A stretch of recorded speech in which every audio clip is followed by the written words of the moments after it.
Aman Benson. Le journal des stratèges. Boris Kalt.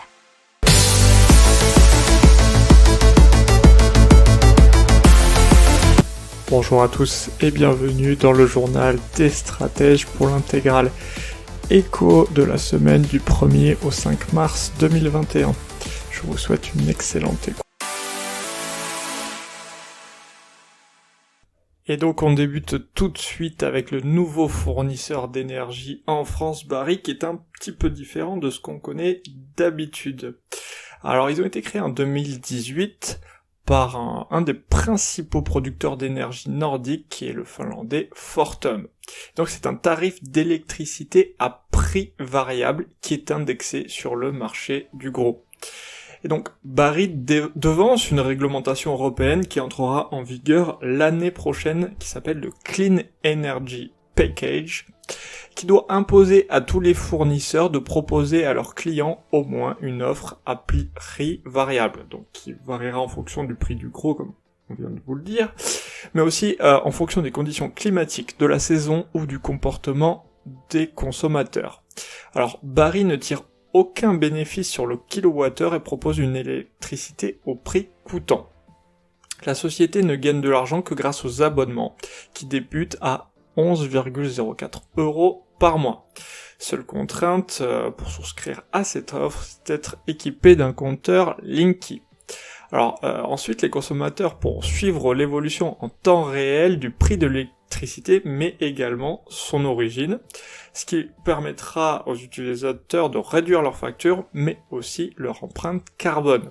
Alors les abonnements seront donc à prix variable, mais c'est déjà le cas dans beaucoup de pays scandinaves, et notamment, cette offre représente 99% des nouveaux contrats souscrits par les consommateurs en Norvège. Allez, on passe au conseil de Warren Buffett du jour, qui, dans sa lettre annuelle à ses actionnaires, le patron du holding d'assurance et d'investissement divers Berkshire Hathaway leur conseille d'éviter les obligations d'État. Il dit que ces placements peu risqués font face à un avenir sombre et qu'il vaut mieux les éviter ces jours-ci. Alors il faut savoir qu'ils détiennent déjà 3,4 milliards de dollars de dette américaine, mais que la holding a réduit son portefeuille récemment. Pour les investisseurs français francophones, voire européens, belges par exemple, qui nous écoutent, je tiens à rappeler que dans ce qui est du type assurance vie, vous avez bien évidemment et quasiment tout le temps des obligations d'État. Allez, on continue avec les immatriculations de voitures et une nouvelle chute sur un an de 21%, et c'est le chiffre qui a été communiqué par le CCFA, Comité des constructeurs français d'automobiles.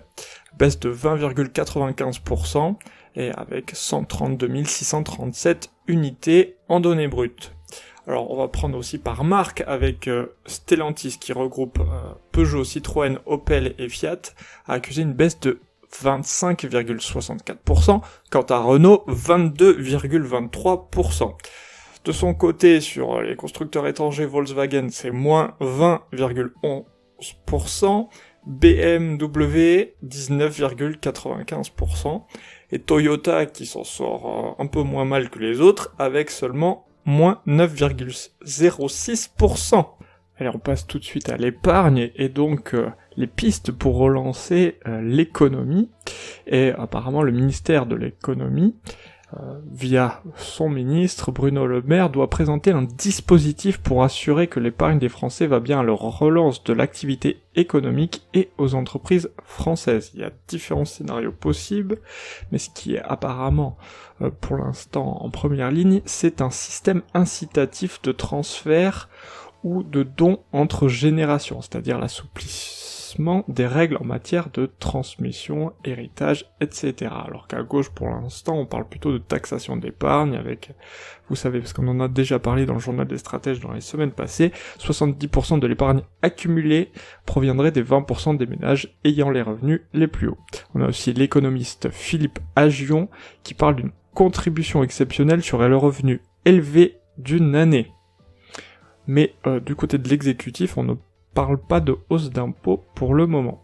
Après, du côté de la droite, vous avez aussi une proposition d'Eric Woerth qui parle d'un livret C, un instrument financier très simple garanti par l'État dont les fonds iraient vers les TPE et les PME. Allez, un petit mot des entreprises françaises qui pourraient être quand même surendettées. Alors, ce sont des chiffres de la Banque de France qui nous parlent que la crise a fait grimper la dette brute des sociétés non financières de 217 milliards d'euros en 2020. C'est une hausse record de plus de 12%. Et les prêts garantis par l'État ont à eux seuls représenté 130 milliards. Fin septembre 2020, l'endettement des entreprises non financières françaises représentait 85,9% du PIB, ce qui est quand même environ, un peu moins de 20 points de plus que dans la moyenne de la zone euro, et alors qu'au Royaume-Uni c'est 61,7% et en Allemagne quasiment la moitié puisque c'est 45%. Il faut savoir qu'après les crises de 2009, la plupart des entreprises européennes ont réduit leur recours à la dette, ce qui n'était pas le cas des entreprises françaises qui ont continué d'emprunter pour maintenir leurs investissements. Et ils ont donc profité de la faiblesse exceptionnelle des taux d'intérêt. Bon, alors après, bien entendu, en ce moment, la trésorerie des entreprises a fortement progressé grâce à toutes ces prêts et ces aides, mais c'est un danger et ils exposent les entreprises à une brusque remontée des taux d'intérêt. Un mot sur le streaming qui représente quand même une très grande part des revenus de l'industrie musicale, puisqu'un rapport de la Recording Industry Association of America nous parle des recettes globales de l'industrie musicale en 2020 et qui était de 12,2 milliards de dollars, soit une hausse de 9,2%. Le streaming musical représente à lui seul 10,1 milliards de dollars de revenus, soit une progression de 13,4% par rapport à 2019. Si vous voyez les disques physiques, c'est 9% des revenus annuels, ce qui est pas beaucoup.